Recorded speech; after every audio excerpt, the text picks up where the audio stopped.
ከመቀጠር ወደ ራሱን ቢዝነስ ኦን ወደ ማድረግ ይሄን አስተሳሰብ ራሱ ማስቡ በጣም ብዙ ሰዎች አሉ። ይሄን ማሰብ አይፈልጉ። ትላንት ምን ብዬ እየጠየኩ ነበር? ደሞዜን ብቻ 30 ብቻ የሚጠብቁ ሰዎች አሉ። እነዚህ ሰዎች ይሄን ደግሞ የሚፈጥረው 95 ሃይ ስኩል ሰማ። ትላንት ምን ብዬ እየጠየኩ ነበር? አሁን በቃ ብታጣ በቃ ያለህን ነገር ብታጣ ጠቅላላ ሊስትሮ አሰራም ወይ? አሁን ዮንዚማ ያለው ነገር ጠቅላላ አቶ ሊስትሮ አሰራም ወይ ብዬ አልጠየኩም? ስለዚህ ላላ ይወል እየዘፈንሽ ነው የምታዝናኛቸው በዛው አብሬያቸው በሆነ መንገድ የተገናኘ ሰዎች ምናምን በቃ ይጠይቁኛል። እኔ በቃ ስራ አጣሁኝ እና እንትና ግን ይገባኛል። የነሱ ግን ማሳነስ አይደለም የእንትን ምንድነው የሆነች ሴት ብታጣ ረከቦት ግዛልኝ ብትለኝ የተሻለ እንትን ይለኛል። ገባ? ረከቦትና ሲኒ ግዛልኝ ቡና ግዛልኝ እጀምራለሁ ብትለኝ ይመቸኛል። በጣም አይላቅጣፍ ብር ሰጠኝ ከምትለኝ ገባ?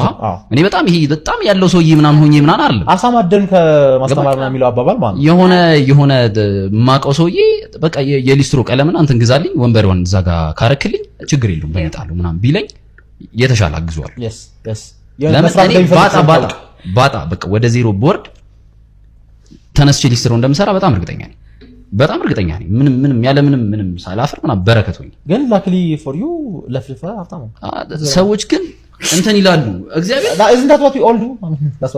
እሱማ ግን ከዜሮ መጀመር ስለምንፈራ ነው። ነገሮችን ከዜሮ መጀመር ብድግ ብለን 20 ሺህ ብር ደሞዝ እንዲከፈልን እንፈልጋለን። ለዚህ ግን የሆነ በጣም ሲምፕል የሚሆን አይመስለኝ። ለምሳሌ በቃ ከሆነ ጀምሮ የምታስበው መስመር አለ። በቃ ሃይ ስኩል ማጣት በላይ ምን አለ እስቲ ንገረኝ።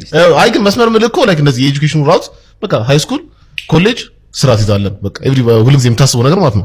ስለዚህ በቅርቡ ነው አክቹሊ ከዚህ አስተሳሰብ በሰላም መውጣት የሆነ ሰው እየወጣ ማሰብ የጀመረው ገብቷል እንጂ ሌላ ጊዜ እኮ ዩኒቨርሲቲ አልገባም ተበላ እኮ ገብቷል አለቀልም። ዩኒቨርሲቲ ምሩቃን ድሮ በጣም ትልቅ ክብር ነበራቸው።